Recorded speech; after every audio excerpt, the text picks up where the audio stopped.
For our next story, let me ask you a question. Are you planning a trip to Japan? If you are, one place is a must visit, the humble 7-Eleven, Japan's beloved convenience store. You can get anything and everything there. Midday snacks, gourmet items, even emergency toilet supplies. These stores are like a lifeline, open 24/7 for 365 days. Not just that, 7-Elevens are a social media sensation. The internet loves them. For Japan, it's more of an institution, a huge part of their identity. But for how much longer?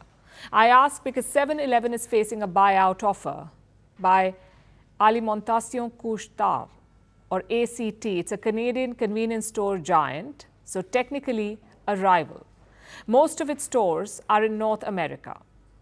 And how much is the offer worth? A record $38 billion. That's 5.6 trillion Japanese yen. Now, ACT says it's a friendly proposal. The offer is non-binding, so it may not even go ahead. And Japan says the same. 7-Eleven is owned by the 7&I Holdings. It says it has formed a committee. They will review the offer and see whether it's worth considering. But the mere prospect has rattled Japan. They cannot imagine 7-Eleven being North American, which is also odd because 7-Eleven was founded in Texas back in the year 1927. And for most of the 20th century, it was American. It was only in the year 1974 that it struck a deal with Japan's Ito Yokado. It's the first 7-Eleven after that opened in Japan. After 1974, it became popular. By 1991, the Japanese company bought a 70% stake in 7-Eleven, and the rest, as they say, is history. Today, 7-Eleven is the world's biggest convenience store chain. The world's biggest. They have 85,000 shops across 20 countries. In Asia, it's almost a staple, which makes this takeover bid a tough one for Japan. Also first for them. Something like this has never happened before. No Japanese company this big has ever been acquired by a foreign firm. It's because of two reasons. One, Japan's protectionist policies, and two, their choice of stability over profit. But that seems to be changing. Japan is now more open to foreign buyers, though a purchase of this magnitude could be sensitive. Because 7-Eleven is just not just an economic asset, it is culturally significant. Foreign ownership could be a threat to that identity. And there have been other such examples in the past. Take Cadbury, for instance. It was a British institution. It has a 2-century-long legacy of making chocolates. In 2010, it faced a takeover bid from American rival Kraft Foods. Cadbury tried to resist, but in the end, Kraft acquired it for more than $19 billion. It also prompted a revamp, though. The acquisition did not go well with the UK, so the UK government changed the way takeovers work.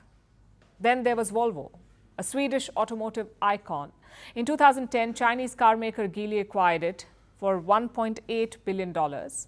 And this was the first time a Chinese car maker bought 100% of its rival. It raised concerns, especially about Volvo's brand identity. Same goes for US Steel. Earlier this year, Japan's Nippon Steel announced that it was going to acquire this company. The deal is worth $15 billion, but it is facing resistance, especially from the White House. US President Joe Biden wants it to remain American-owned. And that's the thing with foreign takeovers. There are too many equations at play, and no single metric to assess a deal like this. In some cases, it's a good move.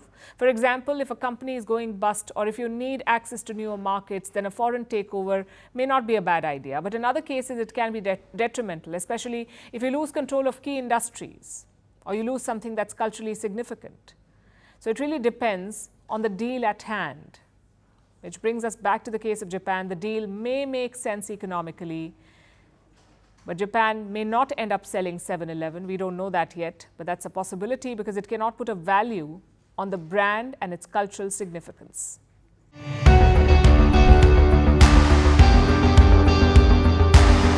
Across continents, one powerful news source. Bringing you diverse perspectives on the issues that matter.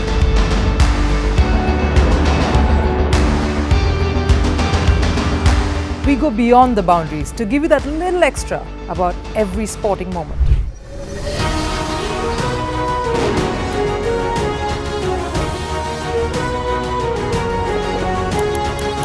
So thank you for making Firstpost 5 million strong. We're counting on your support, and you can trust us to bring you the news unfiltered and unvarnished.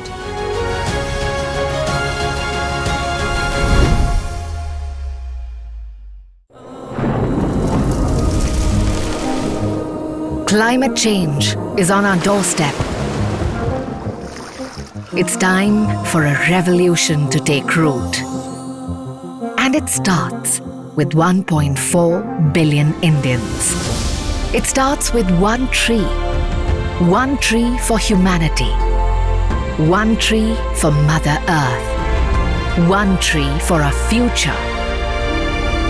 Project One Tree, a News 18 network initiative.